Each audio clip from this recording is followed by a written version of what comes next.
নির্বাচন যত দেরি হবে সমস্যা আরও বাড়বে, কারণ সরকারি দপ্তরগুলোতে এখনও ফ্যাসিবাদীরা বসে রয়েছে বলে মন্তব্য করেছেন বিএনপির মহাসচিব মির্জা ফখরুল ইসলাম আলমগীর।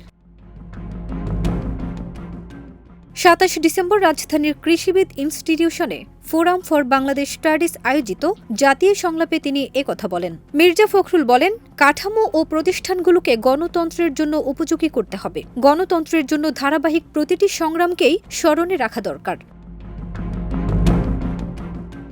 নির্বাচন প্রসঙ্গে তিনি বলেন, বিএনপি সংস্কারের বিষয়ে আন্তরিক। রাজনৈতিক সংস্কারের চিন্তা থেকেই ২০১৬ সালে ভিশন ২০৩০ এবং ২০২৩ সালে ৩১ দফা রাষ্ট্র সংস্কারের রূপরেখা দেওয়া হয়েছিল।